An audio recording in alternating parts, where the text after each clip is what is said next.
You are live on 98.9 Northwest FM. This is the Tuesday Review. Joined by James. How you going, James? What's something that's made you happy in the last week?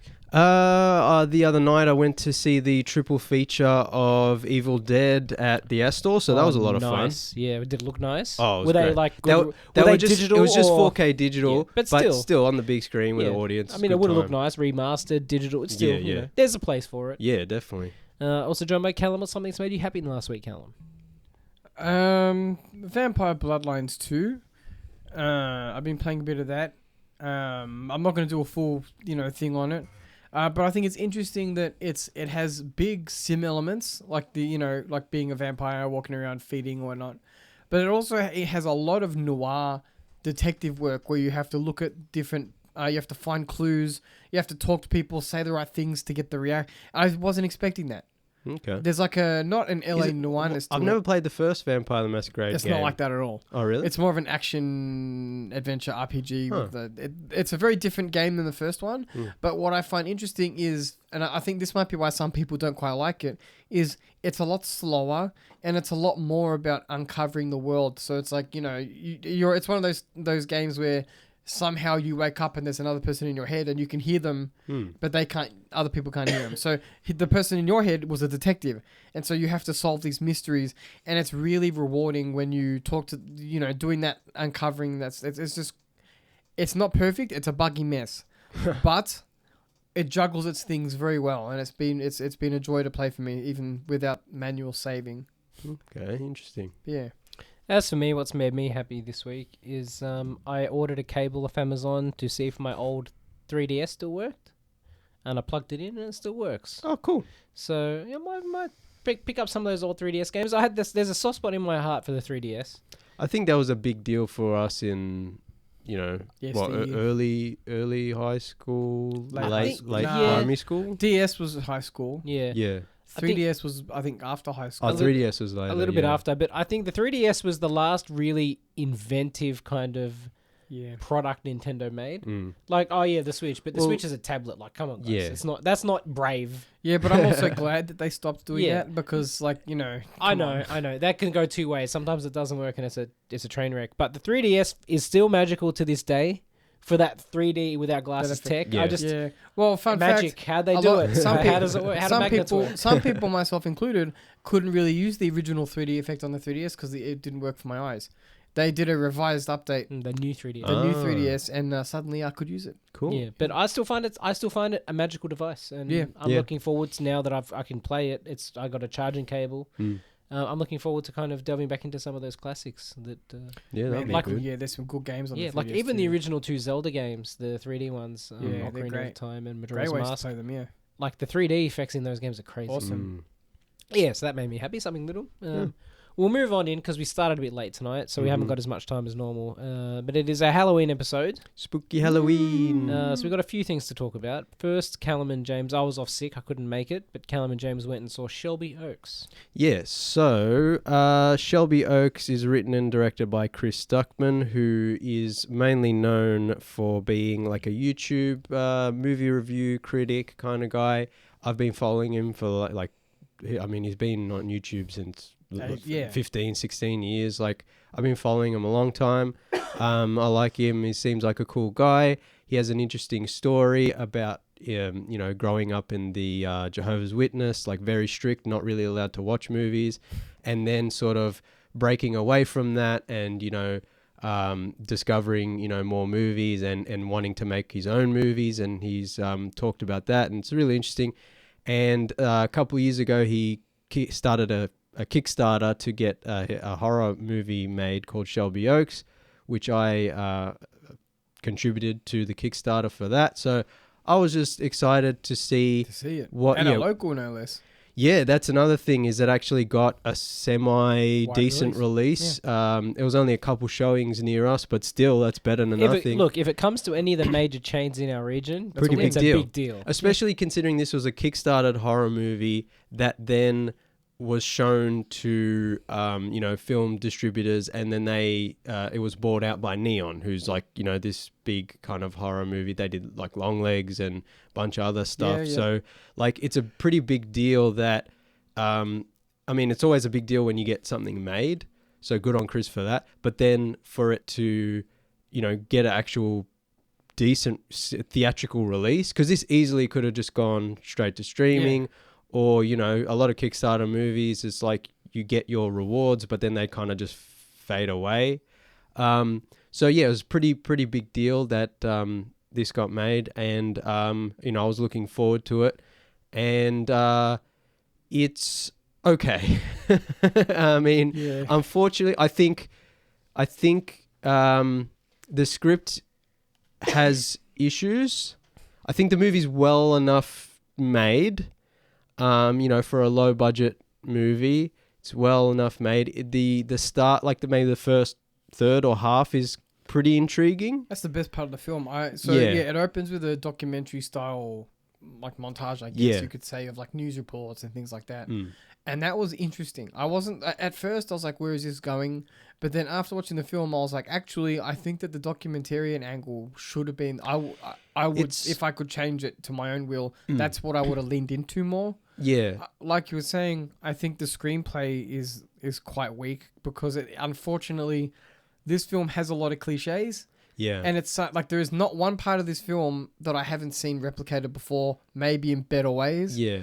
So it's one of those things where it's like... Unfortunately, if you think about any aspect of it, it just falls apart. Like, none of it makes really any sense. I was trying to explain that to Alan and Nathan, but I can't... Without ruining the film, you can't say, well, this is an obvious thing. How come it didn't pan out this way? And I will say, like, having followed Chris Stuckman and, like, because this is based on his sort of viral Twitter ARG kind of found footage videos, the paranormal paranoids, which, was a thing quite a few years ago. It was about, these YouTubers who went missing. They were like ghost hunters. They had like a ghost hunting YouTube channel, and they went missing.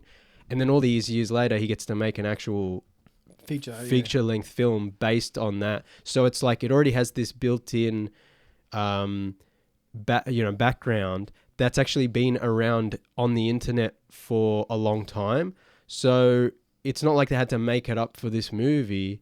It's like it already existed. So that's interesting in itself. Yeah. And the movie starts off with a lot of clips from the paranormal paranoids and stuff, and like YouTube, real YouTubers like commenting on it.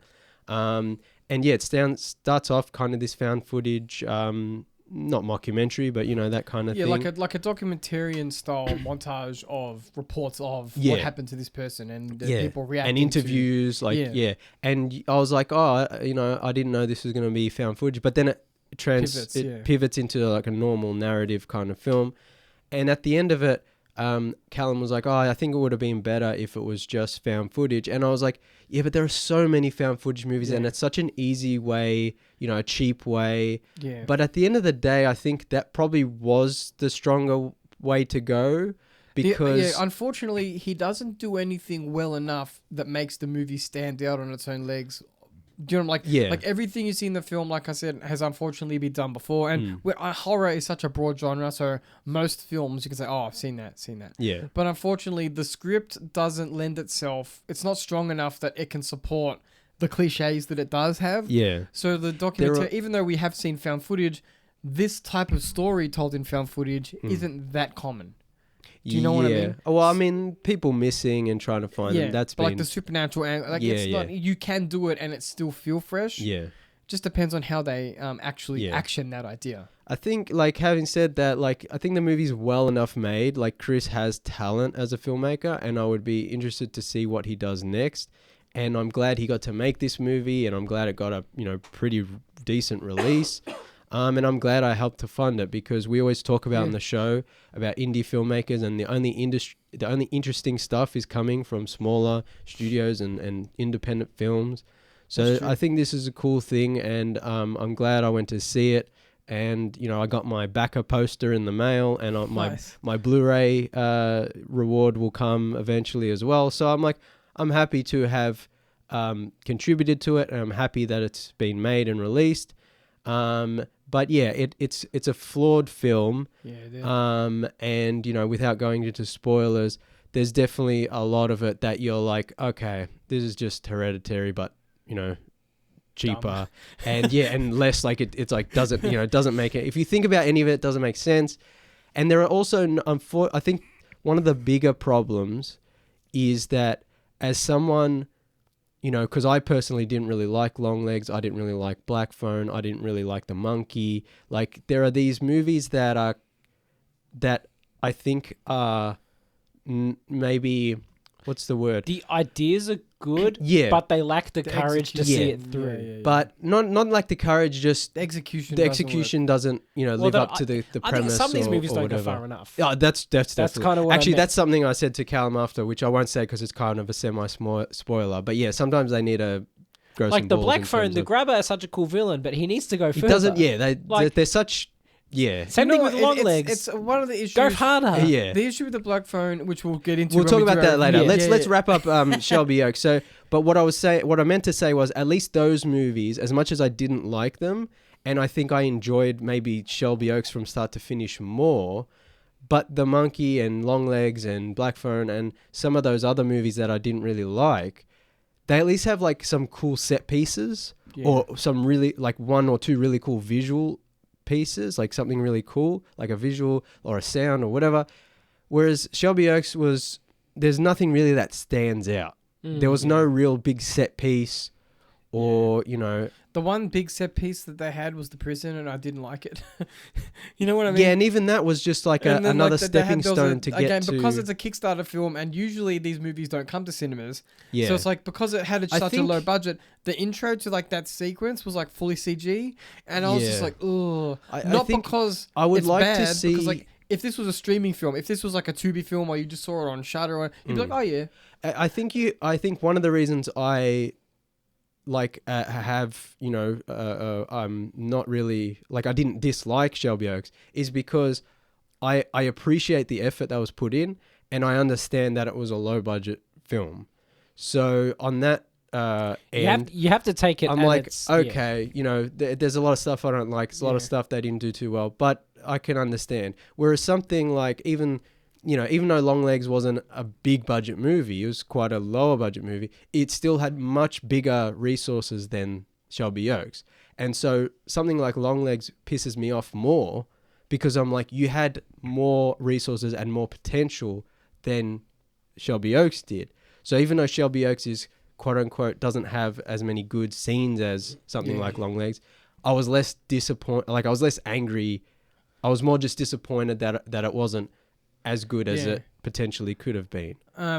So my problem with Shelby Oaks is that the trailer is awesome. Oh yeah, Neon continues to do really good marketing for their horror movies, and then the movies just aren't as good. As soon as I saw the first poster, as soon as I first saw the first posters trailer, are great. I was like, this movie is going to be incredible. Yeah. Unfortunately, it wasn't. Yeah. So it's like the idea of Shelby Oaks in my head, That's the other thing. it couldn't yeah. live up. Not that it couldn't live up to. Like I said, unfortunately, without going into spoilers, which we're not going to do. No. The screenplay was pretty bad, and it would have taken, I don't know who to turn that screenplay into something great. You need a few rewrites. Yeah, and I think that's the problem with the model, the Kickstarter model. I don't know if that was a part of the issue where there was no one to say, maybe we could tighten this up, maybe we could look at it some different Well, angles. yeah, when you're making such a low budget movie, you don't really have anyone to answer to. But that can be a good thing because we've seen like with studio meddling and stuff. But in this case, it that being needed said, I am still interested in what Starkman does next. yes, I'm hoping that he will get a little more money. Yeah. Maybe his screenplay will be a little tighter next time. I will say, like, even though we've been saying it's disappointing, like, I would say go out and see this movie at the cinema if you can, just to support the industry. small indie movies like this, and to show, like, the industry, that this is kind of the stuff we want. Yeah. And so I would say definitely worth checking out. And some people have really liked it. So, I mean, I don't know, who knows? You might go and see it and say, I think it's great. So, yeah. Yeah. Yeah. All right, moving on. What do we got up next? Should we do him? We'll do him briefly, yeah. Yeah. So him. What about the movie? The band. Yeah, him came out a few months ago. Unfortunately, we didn't get a chance to see it at the cinema, but I was interested in seeing it. Now it's on VOD. It's produced by Jordan Mr. Peele.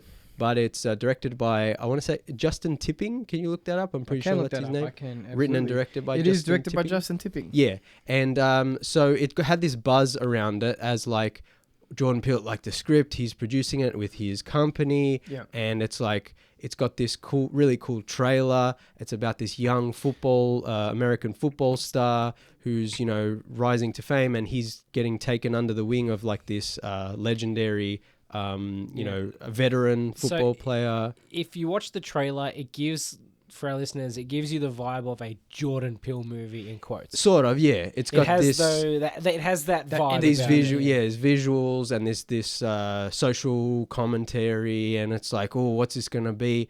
And it was like people, like it was getting buzz, and I was excited to see it. And then it came out. Unfortunately, we couldn't get the chance to see it, and also people were saying it wasn't very good.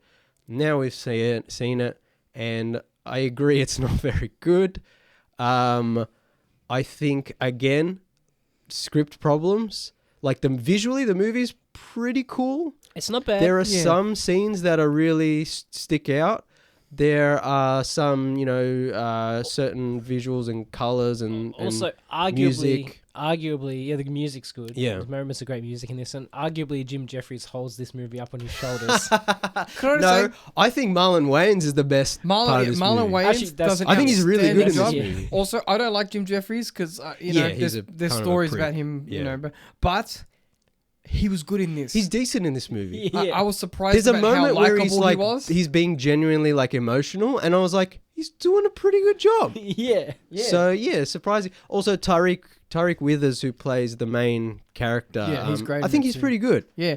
Look, I actually think this movie was pretty good. I gave it 3.5 on Letterboxd. Oh, okay. I think it's not perfect, but it's one of those films where it's doing something different. I haven't seen it before.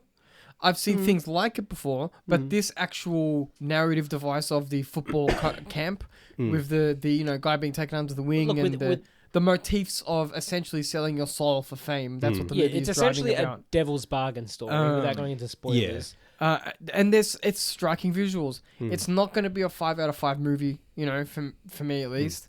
But Marlon Wayans defended the film's poor reception by saying that sometimes art isn't appreciated in its lifetime, which I think is a bit of a neat. That's easy to say. He's not right. He's right. I don't know if I would say that that's correct. I don't think him is going to be respect to the man for as they would say, standing on business. Where it's like I can understand. I would rather he say that than sorry guys, this sucked. I didn't mean. I think he's kind of right in that. I actually think that there is a good film here. Like I said, for me, it was 3.5 stars. So that's not. That's a bit. I'd probably give it a 2.5 if I thought about it. It held my engagement the whole way through. The sound was good. I think the acting was good, but at the end of the day, I think it didn't go far enough in the craziness of the story to justify the hype it was building for itself. Also, the climax is really clunky and lackluster, like anticlimactic. Really, it's working its way up. It's got this structure where the young guy's training with the older guy, and things are getting more intense and more strange. And I'm like, okay, what's this building towards? This is interesting. Yeah. And then it looks nice. It looks nice and it sounds nice. And then it just cuts, and it's like, okay, some crazy stuff happens at the end. And I was like, you didn't earn that. You didn't explore that. You didn't set that up. Like that was like I had no feeling. For the last 20 plus minutes. Ultimately, I think this movie is more style over substance. Yes. Yeah. I do think... And it doesn't... Like, again, as Callum said, there's been movies that have done a devil's bargain plotline before, and they've done it better. Also, like, it's not a good satire of, like, you know, the sporting world and capitalism and stuff. I think it wanted to be that, but it sort of forgot it needed to actually do stuff to support that on screen, to explore that. You know what it is? It's, hey, kids, let's go and see the new Jordan Peele movie. No, honey, we have Jordan Peele at home. So, I mean, that's kind of a mean way to put it, but also yes. Yeah. I think it ticks all those boxes on paper, but it doesn't pay any of them off. I guess when you've got a certain auteur director, like, you know, when you watch a Tarantino Presents movie, it's always like, you know, he's doing a favor, or he might like Jordan Peele genuinely probably liked this filmmaker and this idea. And I could see why, and I can see that it has potential to be great, but it didn't pay off. I will say, just to counterbalance this, because like I said, it's not a 5-star film, but I do think that for me at least there is repeat viewing in this. It's still fun because there are symbols and there is layers that I would be interested to see if I get more out of it on a future watch. I think the scene. It's not. The scene where they're catching the football and they got that automatic machine. That was going. pretty great. That was great. Yeah. It's. I would watch it again. I down don't the know. line. I don't know if I'd rewatch it for any to get anything out of it that I missed the first time, because I don't think there was really much to miss. But I think it was well made enough and it looked and sounded good enough that you could rewatch at least the first half and be like, "Hey, this is pretty cool." Yeah. It's a shame that it kind of just. But it's again, I would recommend people go see this just because it's not The Conjuring Last Rites.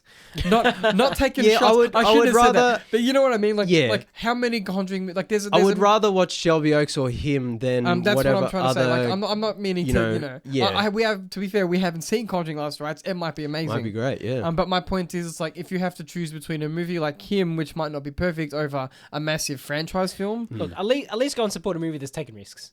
Yeah. Yeah. I'd rather it take risks and fail than play it safe and be okay to good, because it's never gonna be great. But that's it. Fight the franchises at home, kids. Yeah. No more franchises. Original IPs only. Original films. We might go to a very quick break before we come back with more horror films. You are live on 98.9 Northwest FM. This is the Tuesday Review.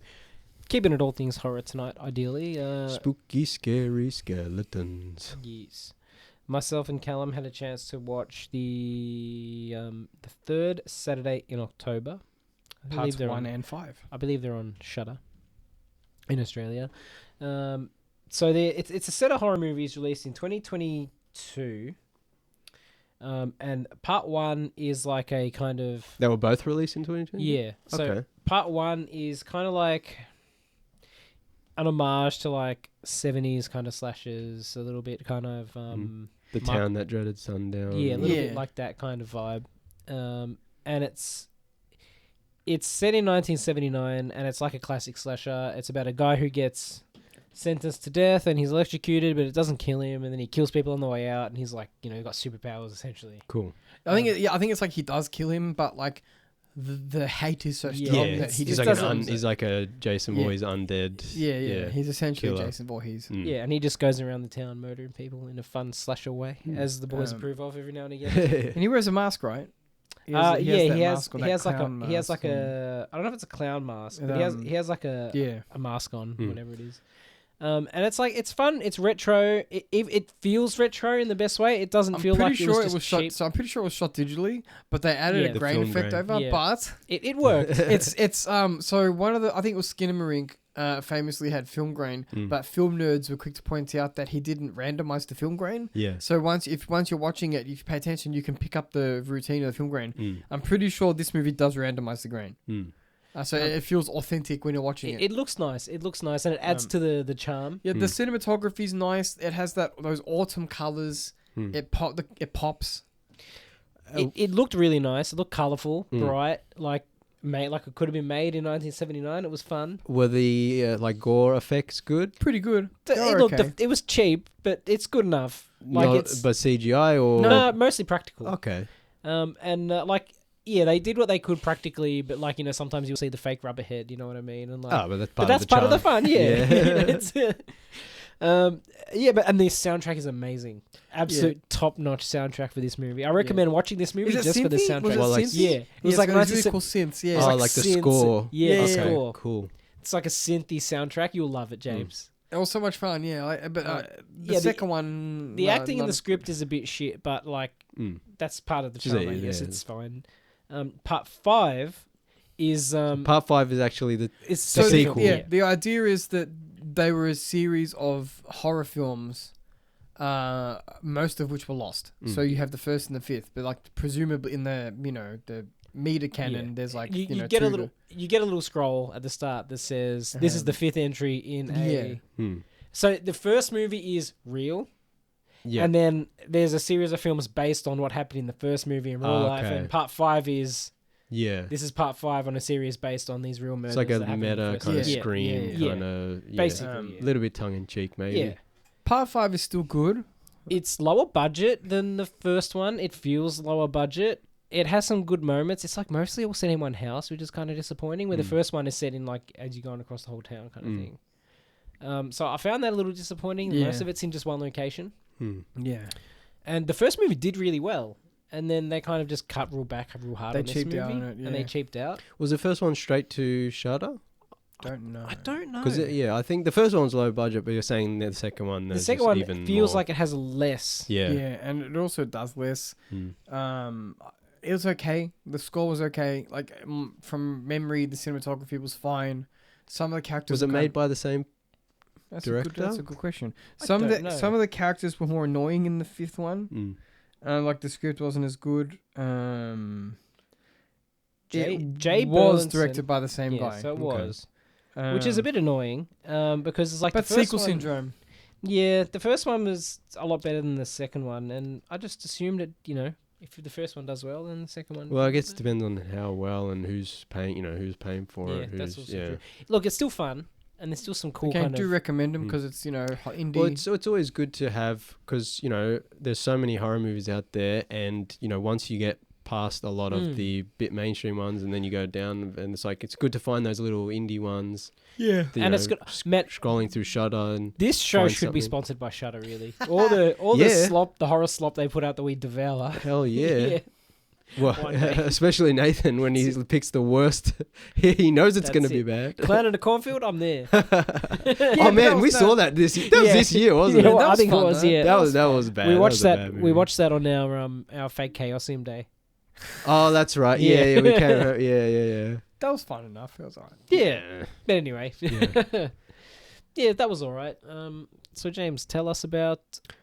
Oh, should we do Black Phone or should we wait a little bit longer to see if Alan rocks up? Oh, I don't think Alan watched. Oh, Black Alan didn't Phone. watch it. All We'll right, do let's Black talk about Phone. Black Phone. Yeah, all right. So All Black right. Phone Part 2. Yeah, so Hate on it.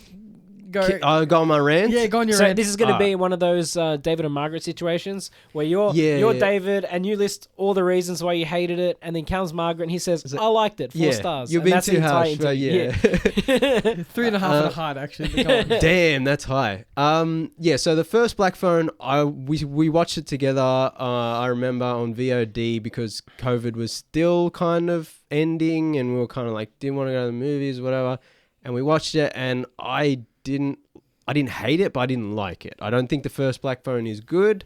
I like Scott Derrickson, the director, but pretty much all these movies are kind of like they start off good and then they end. He did Sinister. He's a good ideas guy. Yeah, it's like cool idea, and then it's like it kind of fizzles out, and Execution. it just it never lives up to the concept or whatever.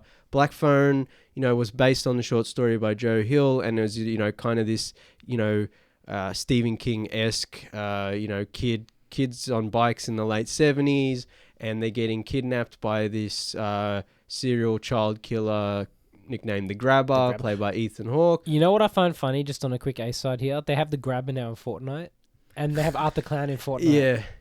It's like a kid's game. I and there's mean, like grabbers and whatnot. Like, come on, man. It's both ridiculous and makes 100%. And Art the Clown is ridiculous. So much sense. Art the Clown's model in Fortnite has like a severed head in his bag, and you can see the facial features, and it's kind of just like, and this is a little children's game, and I'm like, and there's like blood dripping from the bag, and I'm just like, okay. anyway, continue on. I'm just saying it's funny. Yeah. See the Grabber. Yeah, the first one, the Grabber, and then the main character gets kidnapped and held in the Grabber's basement, and there's a black phone in the basement, like an old phone that doesn't Rotary work phone, anymore, but he can hear the phone and he can hear the voices of the dead kids, like the ghosts, and trying to help him. And then meanwhile, his sister has like The Shining, and she has these dreams that kind of lead her and the police to sort of where the Grabber is hiding her brother. Yeah. And it's like, I was just like, it's a bit too much. You're putting hat on a hat. You've already got The Shining. You've already got the ghost and the black phone. I feel like the movie The Black Phone would be better if the black phone wasn't in it, and it was just about a kid trying to fight his way out of the basement, or you just focus more on the Shining stuff with the sister and her dreams. Yeah. It's also not a particularly like great looking movie, whatever. Not paced. The grabber doesn't really do anything. He just sits at the top of the stairs most of the time. He grabbed. He grabbed, yeah. I mean, when he grabs, it's good, and then he doesn't do anything the rest of the movie. Yeah. So anyway, I wasn't a big fan of the first one. Second one, I'm like, I don't know, guys. This one's gonna be crap too. Trailer comes out, I'm like, that looks kind of cool. And I was like, I don't know if I want to spend the money. And you guys are like, oh yeah, let's go. I'm like, fine, we'll go. I have the same problem. It's it doesn't particularly look nice. It does some different things though. It's not a straight remake, which is, there are sequels where it's like, let's just do the same thing again. Yeah. It doesn't do that, so that's good. This time the kids are a bit older. It's the early 80s. They end up... They find their way to the sister has a dream about the dead mum and like blah, this blah, old blah, Christian like camp in the mountains that she used to go to, and so they go there and it's isolated because there's a snowstorm, and then they find out that the grabber's first victims were at this Christian camp, and that the grabber's spirit is back from the dead and he's gonna haunt them and kill them. Visually, I think this movie does some interesting things. The dream sequences are really cool. Like it's got this grainy 8mm kind of. He did Scott Derrickson did the same thing in Sinister, and he did the same thing in Black Phone 1. But this time there are extended sequences set in the dreams because now the grabber is Freddy. Yeah, correct. So there are like all these dream sequences where he's a ghost in the dreams and he can kill them in the dreams, and so and it's like all this grainy weird footage and these ghost kids, and there's this bit where like kid's face gets sliced off by a window, and I was like awesome, and all these weird kind of cool visual things. But the rest of the movie, the plotting of like them going to, dreaming about the mother and then going to the mountains, and then there's only like 2 other people there, and then they're in the cabin, and I'm like, this is boring. It's a bit of a slog. Yeah. It could have been tighter. Yeah, I'm like, honestly, I think it would have been better if they leaned more heavily into the Nightmare on Elm Street elements and were just like, they got sent to sleepaway camp with all their friends, and there's a bunch of teenagers, and the ghost comes and kills them in their dreams, and then the girl and the brother have to defeat the evil.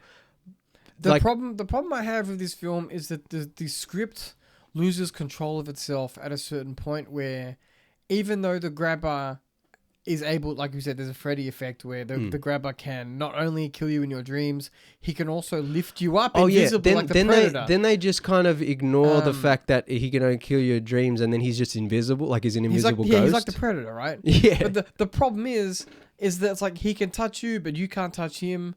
And then I'm like, well, explain to me. Yeah, it's like, how does this work? Like the physics of it. Yeah. And then it's like they go even further in the climax with like being able to interact with the Predator mode. And I'm like, I just don't understand why you made it so complicated. Yeah. And why you did like the big set pieces. It's just like ice lakes and stuff. And it's also a lot of green screen. Yeah. Like, I'm like, you had such a tight idea with the dream stuff. You were isolated. You could do like a Shining meets Nightmare on Elm Street thing. Yeah. You didn't have a big cast of characters, which is a weakness for the film. Like I said, the thing about the Nightmare on Elm Street is it's multiple kids fighting against Freddy. It didn't even need to be that big of a cast. It's just the cast they do have is just like isolated from each other. And they're these boring. There's this boring Catholic conservative couple. Christian couple who mostly stay in their cabin. Yeah. Then there's like the main guy who runs the camp, and like his niece or whatever, and they don't really do anything. They spend a lot of the time either off screen or just kind of talking in cabins. And there's not a lot of variety. You got the Latino friend. Oh yeah. But like I liked it. Oh, and I mean, mild spoilers. No one really dies. No, it's a very toothless film. So it's much like the original. Much like the original, it's kind of toothless in its execution. Whereas like The thing about Nightmare on Elm Street is that Oh, yeah. Freddy killed people. On screen, On really, screen? really violently. That's what I mean. The grabber, he grabs people. He doesn't do much else. Yeah, you see him grab, and then it cuts, and then you see their ghost, and he's got like a slit throat, and it's like, oh, he killed Even me. then, that's in the past. Yeah, and it's like in the present, yeah. he just grabs people. He doesn't get. he never. You know what And I mean? there's a scene where like the sister gets like grabbed by the grabber, but you know she's asleep in her dream, and he's invisible, and so she like floats up and flips around, and all this blood goes everywhere. And me and Nathan were sitting next to each other, like, whoa, so cool. But then she's just fine. Yeah. So that's like I said, Like there's like no stakes, no. it has okay cinematography. The score was okay. The dream sequences sold me on that extra star. But I think it's what you were saying. I gave this as 2.5 as well. Yeah. Like the only reason I like this a little bit more on the first one, and the only reason I don't think it's like a complete like bad write-off of a movie, is because there are some cool moments in the dream sequences, and there's that really cool moment that I think's in the trailer, which is one of the things that led us to wanting to watch the movie, is where the grabber is. His mask is all covered in frost and ice, and he's got an axe, and he's on skates, and he's going. It's sick. Yeah. Across the frozen lake, and we're like, oh, Yeah.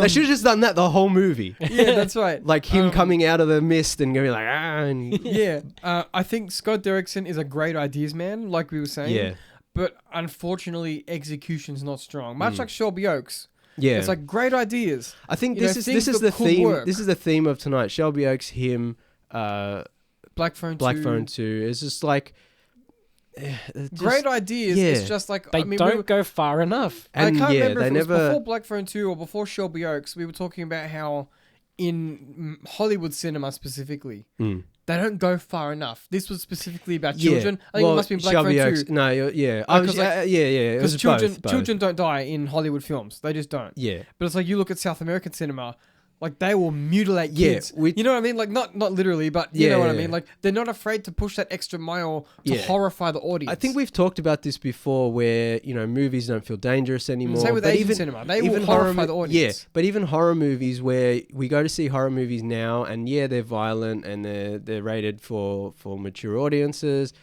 but they don't feel as violent. The thing as is, right, There's no risk because the CGI. That's what I was right about gore to just say. looks fake.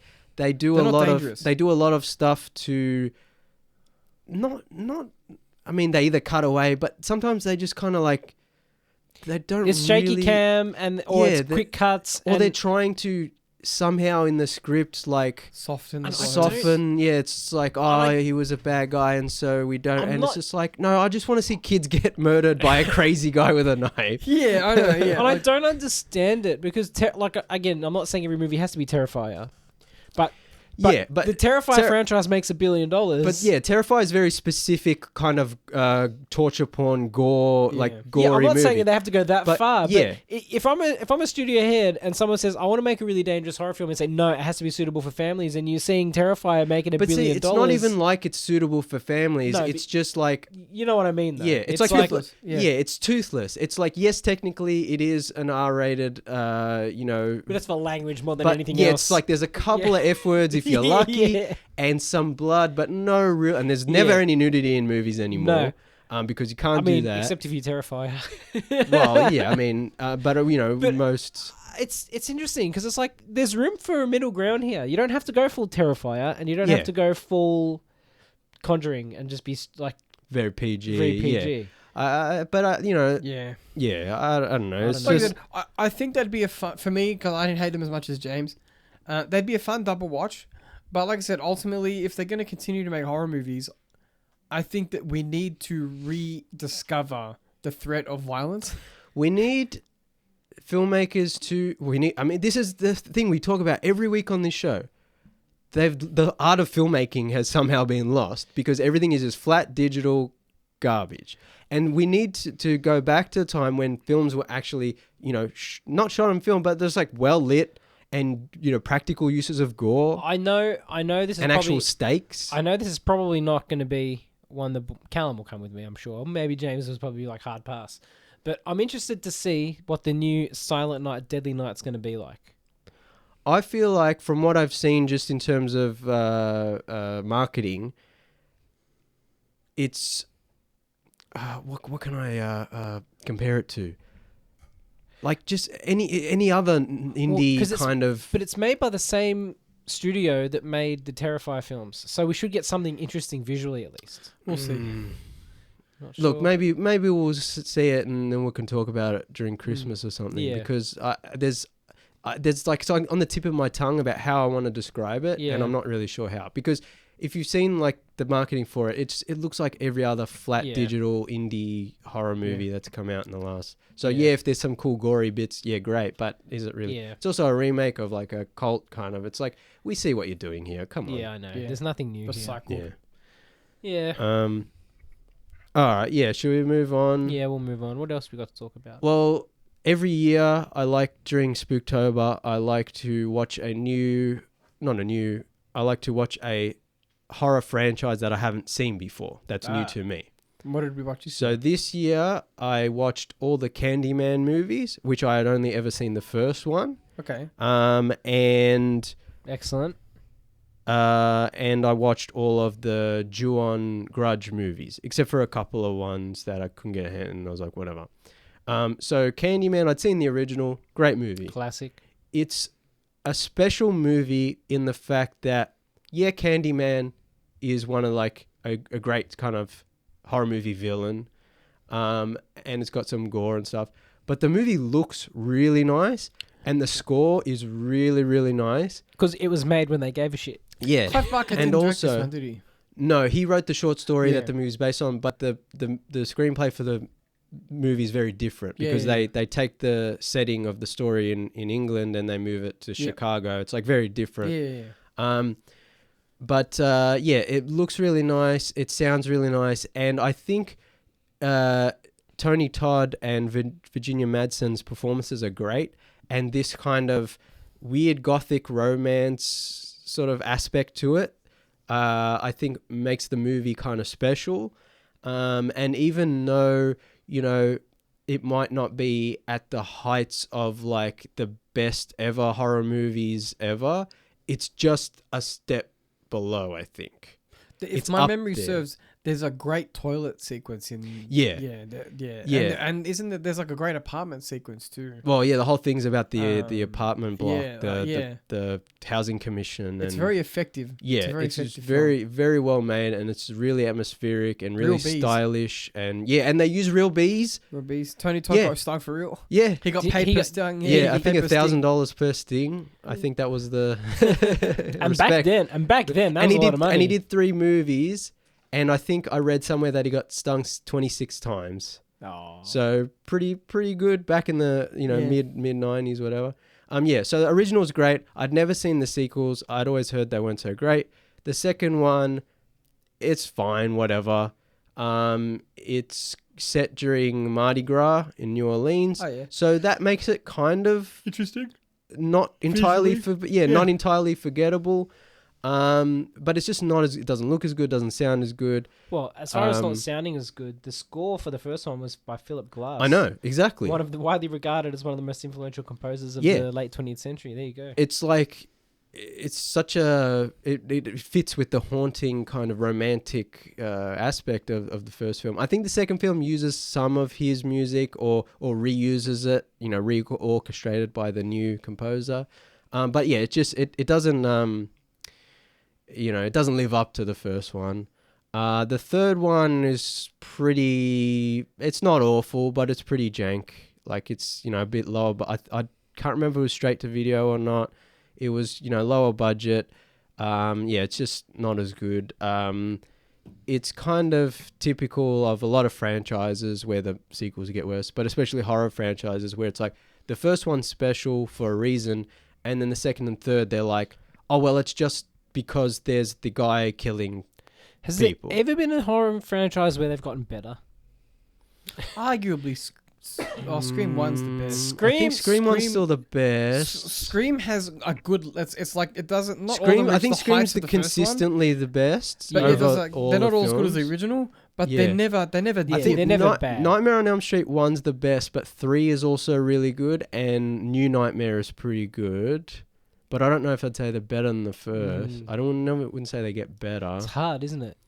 I'd have to think more. Well, There's we'll report back. if there's a horror sequel that's actually Evil Dead 2. I that's my favorite one. You know what? Controversial opinion though, they're very different films.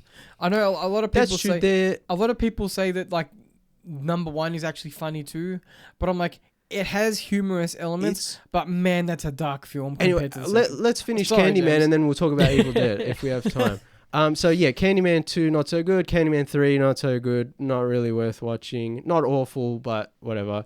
Like I said, it's like they have the Tony Todd. He's back, but he's like not even the same kind of guy. It's like all the romance is gone. All the and obviously they're not as well made, not as well shot. Then there was a 2021 reboot, which this was produced by Jordan Peele as well, and this had buzz behind it. And I was interested. Buzz. And I was interested in seeing it at the time, but I just didn't get round to it and kept putting it off. And then this year I was like, this is going to be it. I'll watch all the movies and then I'll watch the reboot. The reboot, actually interesting and I think worth watching. The first one, if you're interested in these movies, you can watch the first one and then skip to the reboot. I will say... Like Hellraiser? No, I like Hellraiser too. No, I mean like Hellraiser, and then you can watch the reboot if you want. Like the Well, yeah, there are a lot of series like that where the reboot is like more connected to the first one and ignores the sequels or whatever. But I'm just saying, if you're out there and you're interested, just watch the first one, and then if you're go interested, straight to the reboot. Reboot. Really, you just have to watch the first one because even the reboot, I think it does a good job of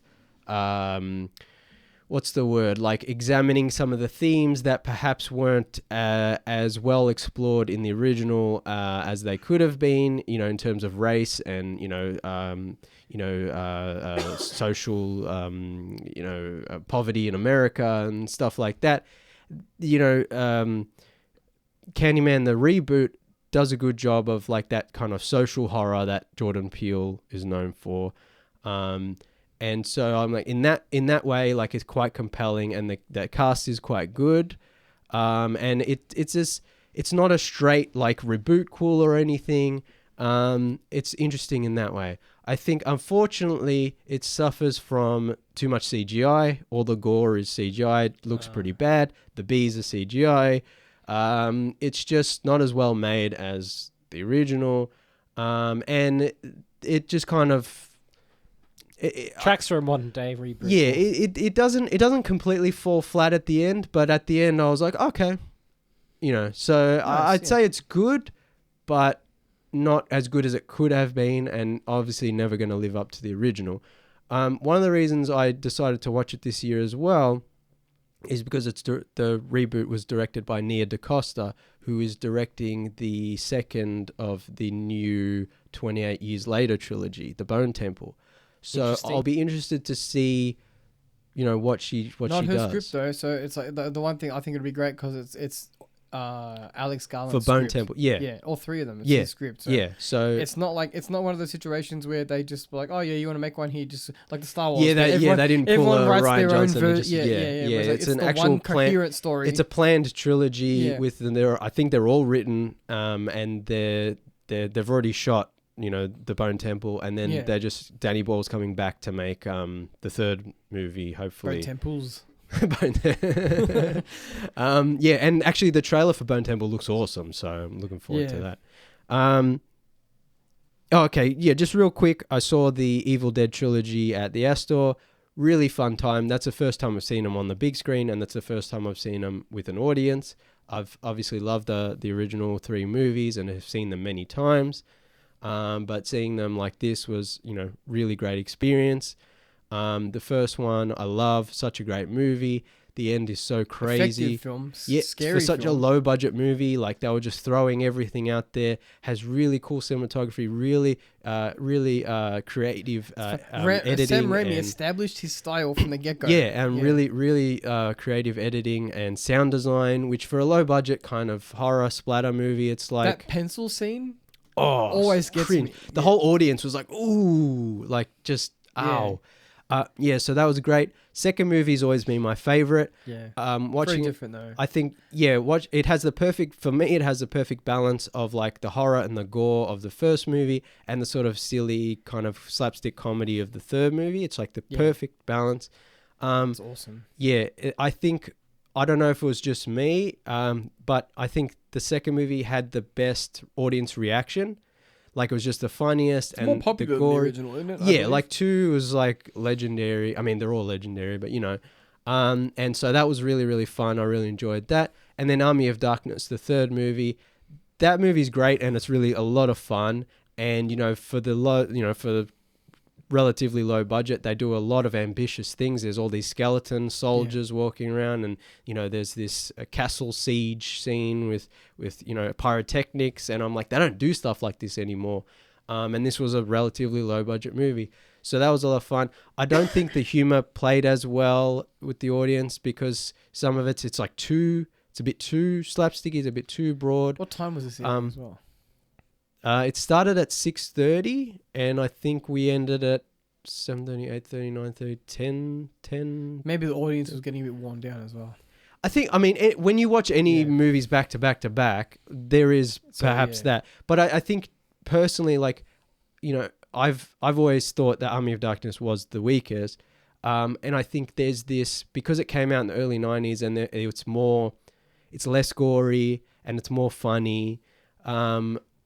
It's not for kids, but I feel like if you grew up in the early 90s, mid 90s, and you saw it, like, I feel like a lot of people saw it on VHS, and like that was their one. We that saw was it their on VHS. favorite. Yeah. And it was like, so Army of Darkness to a lot of people is Evil Dead. Whereas to me, Evil Dead 1 and 2 have always been better, and 2's been my favorite. Real ones know that it's Ash versus the Evil Dead, but continue. Well, that's, and then, I mean, that was a great show too. So, so Army of Darkness was still great though. It's just such a special, funny movie. And for me personally, I've always liked the director's cut more than the theatrical version. And at Astor, I was expecting them to play the theatrical version, and they played the director's cut. Nice. So I was actually pretty excited to see that it was the director's cut, and it had the sort of director's cut ending where Ash ends up in the far post-apocalyptic future, which is a really cool ending. So I really liked it. Great time. Great way to revisit the movies. I think we're out of time. I also watched the Ju-on Grudge movies, except for a couple that I skipped. The first 4, there's Ju-on the Curse, Ju-on the Curse 2, Ju-on the Grudge, Ju-on the Grudge 2. Those are the first 4 Japanese films. All great. All really, really great. I knew about the Grudge films, you know, they've been around for so long. I think we've seen the American reboots. They're in the zeitgeist. They were in the zeitgeist for when we were like teenagers, and it was like this big thing. And the imagery of the ghost kid, and it was like, but I never actually sat down and watched them. And watching the Japanese films, I was like, wow, these are really low budget, but really well made, really effective, really eerie. A good era for J horror too. Yeah, J horror was like this like. That was this great, you know, thing that people had to, and then of course Hollywood got onto it and remade them. And actually, Sam Raimi his production company produced all the American remakes. First American remake's pretty lame. Maybe if I'd seen that one first without seeing the Japanese ones, I would be more forgiving. But after seeing the Japanese ones, watching the American one, I'm like, just redoing the same thing but worse. The sequel, The Grudge 2, the American one, it's a little bit better just because they're not redoing everything the same, and it kind of goes in its own direction. There's this cool split narrative between Japan and America. Third one, not so good, but I could appreciate the effort for a low budget straight to DVD movie. And the Grudge 2020, I think, kind of reboot, cool. Not good, but also I appreciate the effort the director put in. Like, it wasn't a complete like, oh my god, what a complete cash grab of a waste of time. I was like, the director was trying something, and some of the time it was okay. So really just watch the first 4 Japanese films, and if you're really stressed for time or you really don't really want to invest, the first 2, the Ju-on the Grudge and Ju-on the Grudge 2, the Japanese ones, those are worth watching. Those are really good, especially the Ju-on the Grudge 2. That was my favorite of the whole series. Excellent. That blew my mind. The end of that movie, I was like, holy crap, this is awesome. Very good. So, Before we finish, real quick, shout out to Lucasfilm for apparently remastering the original. I'll believe it theatrical runs. when we see I it. say don't bring it up now because we're Yeah. out of time. Yeah, Hold on, and I don't believe it. The real horror movie is what they did to the real horror is what they did to those movies. We are all out of time. Just one quick note before we finish up for tonight. Friend of the show, Adam LaRosa, has his movie The Cost coming out on Netflix Yes. in November. Nathan and I watched The Cost and really liked it. Yeah, so we'll bring this to our audience's attention again, and we'll see if we can contact Adam for a comment. Yeah. But watch The Cost when it comes onto Netflix and support great Aussie content. We're all out of time for tonight. Thank you for listening, everyone. We're on some of the socials. We're on Facebook, Instagram, and Threads, Blue Sky Newsmast, and YouTube at Tuesday Review AU. Subscribe to the YouTube. We hit over 100 subscribers. Yeah, hopefully no one drops off, so Yeah, we don't- go underneath. Callum's unsubscribing right now. We're on Letterboxd. I'm Nathan B _90. I'm Channel Drifter. And I'm Callum Tuesday. And we'll be back next week with more. Adios, cousins.